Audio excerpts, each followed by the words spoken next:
Hey dudes and dudettes, Primal Chaos here, welcome to the channel. And look, oftentimes, for whatever reason, in my comments underneath certain things like, baby metal and things like that, and also other bands as well, the topic of Japanese metal comes up quite often. And one name that just keeps on appearing over and over and over again is Lovebites. Apparently a 5-piece all-female band from Japan. Other than that, I've got no context other than this thumbnail right here that I'm looking at. Apparently really good instrumentalists and great songs. So I'm going to dive right in because I really don't have much else to set this up with because I really don't know. So, as always, first reaction, let's take a look.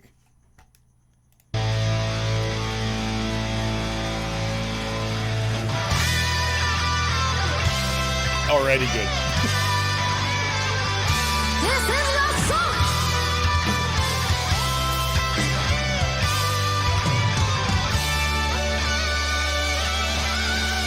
Oh, come on.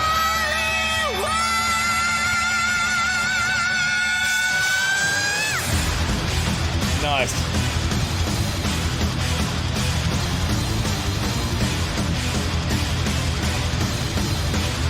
Alice stance.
Yes, you are.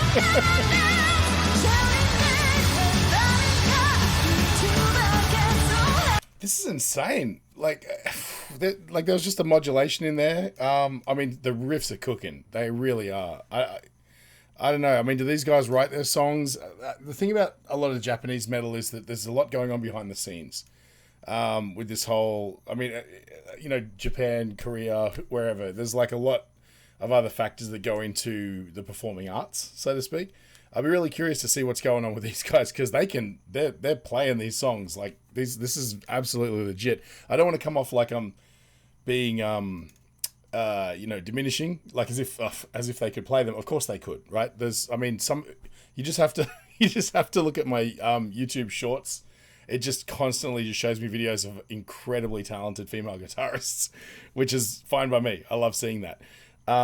But man, like there's some really intense sort of, I mean, clearly the niche is, like epic fantasy sort of metal, shreddy sort of metal.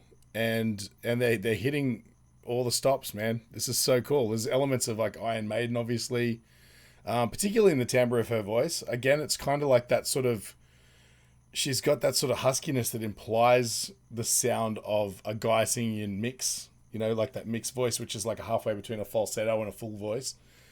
It has that sort of like gritty quality to it, which is really nice. I can tell she's actually probably got like a slightly deeper voice.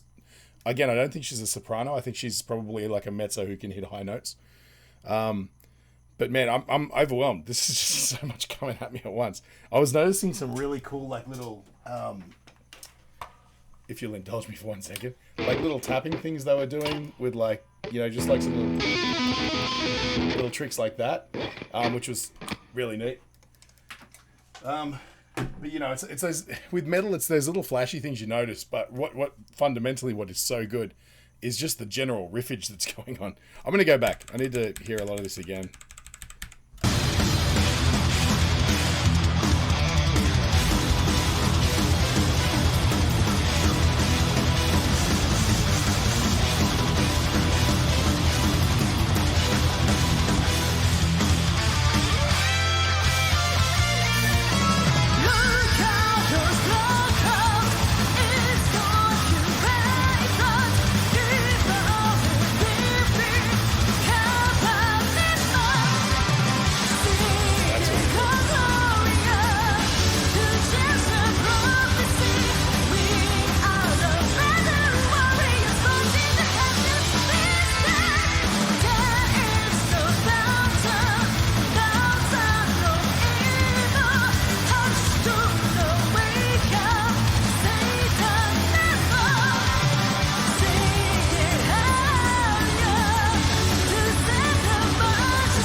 got a little bit Irish there for a second too.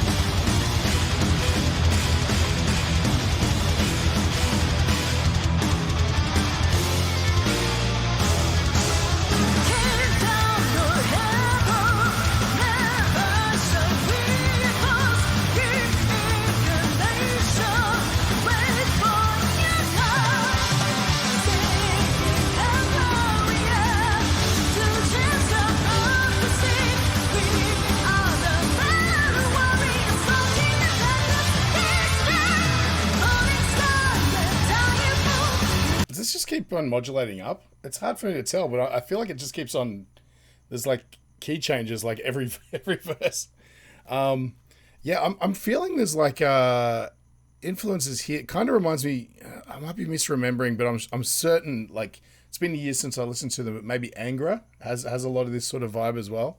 I think there's a whole niche of this kind of fast-paced fantasy metal. You know, I mean, obviously nowadays you'd very easily liken it to Dragon Force, but I feel like that's kind of a bit too easy, you know. There's definitely more niche bands that this reminds me of. But yeah, wow, okay.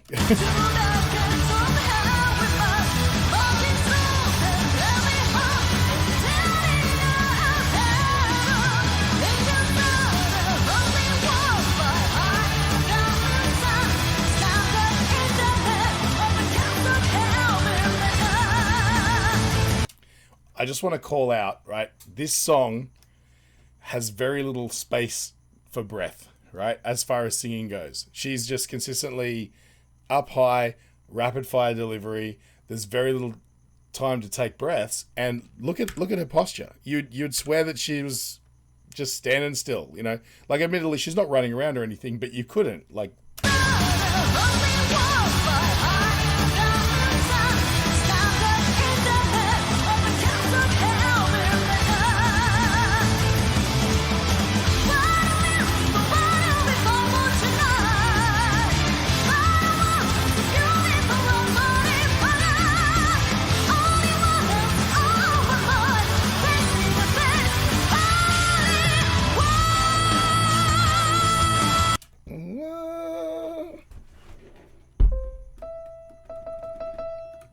that's a high E.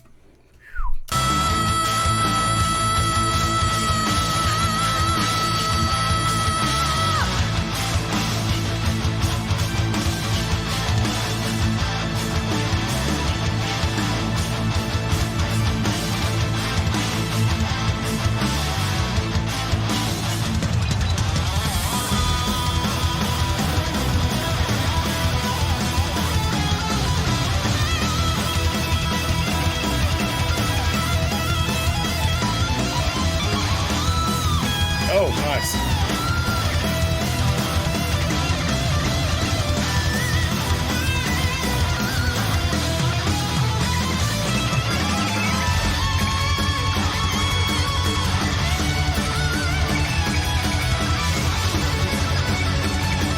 Nice.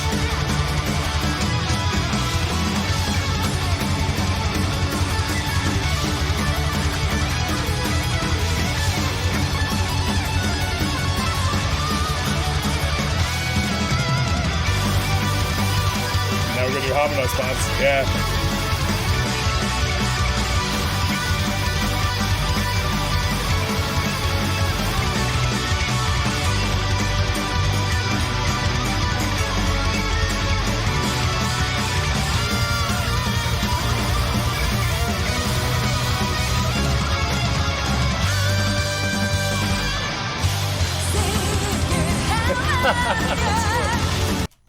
I gotta just jump in again. That was really cool. It's not often you really get to see contrasting guitar styles that close together. And so what I found interesting was that the first soloist through her portion, before they go into the harmonized part, her style was very much, and this may not be indicative of her style in general, but particularly her choices in this solo was a lot of sort of open string sort of things, so that you can. My picking is so bad lately, but you get the idea. So you're sort of you're playing your riffs interspersed with a lot of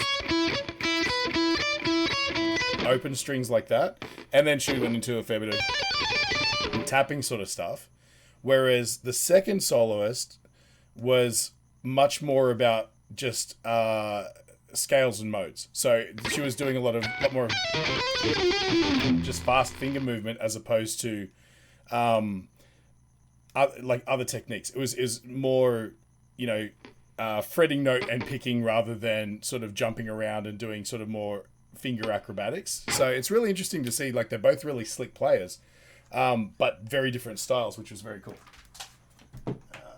Okay. Let me jump back.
Again, yeah.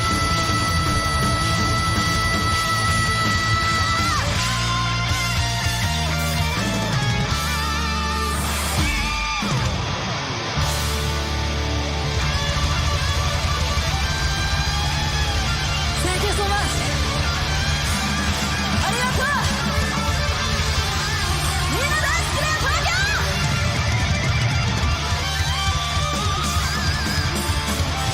See you next time. Awesome.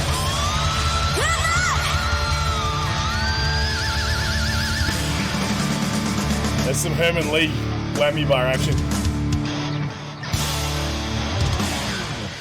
Oh. Well done. Well done.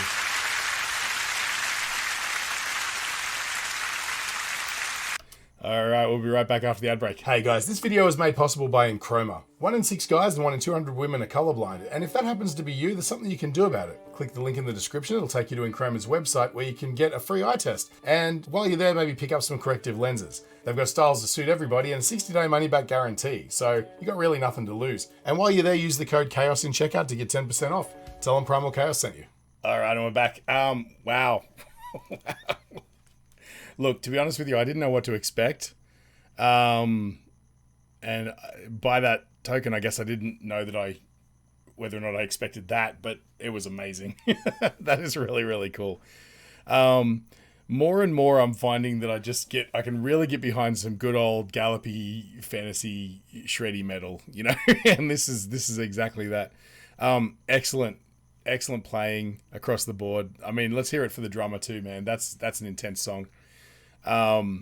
Just everyone's firing on all cylinders. It's just a fun song that, is going to be like, if you were there in the audience live, you'd just be like, this is the one, right? Punch in the air, singing along. I really want to hear what else these guys have got up their sleeves, because I'm hoping they have a lot of range as far as being able to sort of pull it back and doing something a little bit more sort of heavy, like emotionally, as well as, shreddy, or even throwing some funk in there. Who knows, man? I'm really curious, because these are all very talented musicians. That means that they're capable of a lot of things. And this is the great thing about discovering new bands, is that you don't know, right?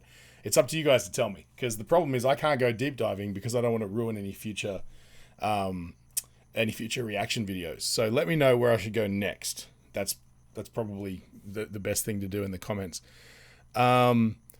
Wow, I mean, some backstory would be good too. Let me know sort of how these guys got together. I know that, look, and again, I'm loath to use these words because they have certain connotations in the West, but were they manufactured? It's almost like when you say that, like I've learned about like baby metal, I think I asked the same question, are they manufactured or whatever? And what I quickly learned is that, you know, yeah, they were sort of put together as a project sort of thing, but over time they developed into something much greater than the sum of those parts, right?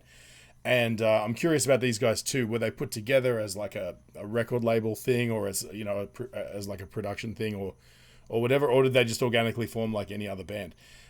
It just seems to me that in Japan that's pretty much commonplace. So it's not like a derogatory thing to say they were manufactured there.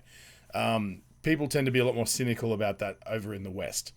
You know, it's almost like that whole, you know, punk sellout attitude. You know, that band's gotten too popular now, they've sold out, I can't listen to them anymore, or whatever. It's got that same dirty connotation. But when I say it in reference to acts like this, it's more of like, that's just the standard of the industry over there, as far as I'm aware. Correct me if I'm wrong, because like I don't actually listen to a lot of Japanese music. That said, what difference does it make? This is great. These guys sound so good together. Everybody complements each other well. They know what they're doing, and they're giving it to you, you know, just the way it should be done. So yeah, that's really exciting. I'm really curious to hear more from these guys. The vocalist has a really interesting tone. I noticed it's a bit dusty, her voice. I don't know whether that's just a characteristic of her voice, or if it's maybe, you know, just from them doing a lot of shows and doing a lot of rock singing, maybe it's like changed her voice somewhat, but it works so well with this genre. It's, you know, no problems there. And I mean, she's got the range. There's like I said, I don't think she's a soprano. I think she's probably closer to a mezzo, but with high notes. Yeah, wow. Anyway, thank you so much for this recommendation. It was so good. And again, hit me up with more. Yeah, if you feel like I've brightened your day at all, feel free to buy me a coffee. If you haven't already, please like, share, and subscribe.